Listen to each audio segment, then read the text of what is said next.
Today, February the 22nd, 2024, Lyles Station Historic School and Museum pays tribute to Ronald McNair, a man who refused to listen to those who told him no. When young Ronald was only 9 years old in 1959, he ventured into the public library, not caring or knowing that at that time in South Carolina, the word public meant white. As the shocked library patrons watched, he politely stacked the books he had chosen on the desk and waited. The librarian, equally shocked, told the young boy that no colored were allowed.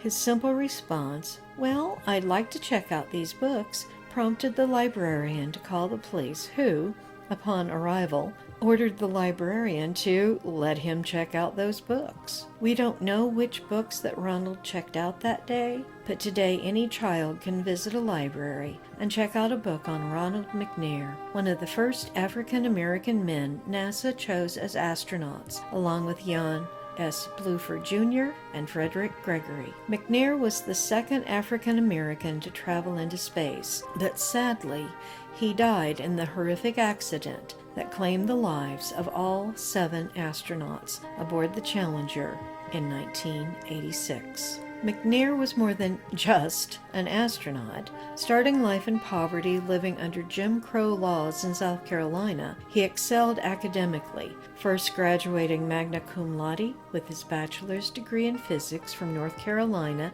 A&T State University, then receiving his PhD from MIT, focusing on space research. He excelled in karate, which he studied at North Carolina A&T, and founded a children's karate school while he was studying at MIT. McNair outdid himself in 1976. He completed his PhD, married his wife, won the 1976 Amateur Athletic Union Gold Medal, along with 5 regional championships, and earned his 5th degree black belt. He was also a noted saxophonist. Among his academic and professional achievements, we can list being named Presidential Scholar, an Omega Psi Phi Scholar of the Year, and a Ford Foundation Fellow. Additionally, the National Society of Black Professional Engineers named him Distinguished National Scientist. While the 1957 launching of the Soviet Sputnik satellite in 1957 piqued his interest in space, the television show Star Trek served as inspiration for McNair, for it featured a multi-ethnic cast. Then he received a flyer in the mail in 1976 that revived his interest. Working at Hughes Research Labs in 1978, he applied for the space program. 10,000 individuals applied, with only 35 successful. McNair was one, but after he was the victim of a car accident, his doctors discouraged him, thinking he would never recover in time for training. He probably gave them the same polite gaze he gave the librarian back in 1959, and recovered in time to begin training in 1979. Astronaut McNair took his maiden voyage in 1984 on the Shuttle Challenger, responsible for various experiments and operating the robotic arm that allowed Bruce McCandless to perform the first untethered spacewalk. It was on this flight that McNair played a saxophone, the first to play a musical instrument in space. McNair planned to follow up his initial saxophone performance on his second Challenger mission. He and composer Jean-Michel Jarre had collaborated to compose a piece to be included on the album Rendezvous, which would involve McNair's saxophone solo in a live concert through live feed.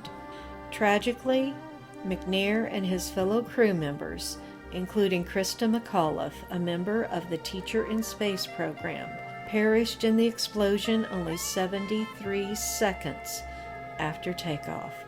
As a tribute to McNair, the album Rendezvous includes that piece, the one you have been listening to in the background, entitled Last Rendezvous, Ron's piece, Challenger. McNair was only 35. McNair was buried in Lake City, at the church his family attended when he was a child.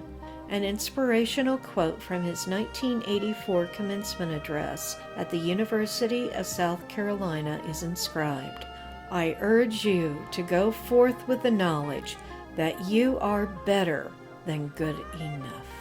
The library he first visited back in 1959, where the librarian called the police to have him removed, in 2011 it was renamed the Ronald McNair Life History Center.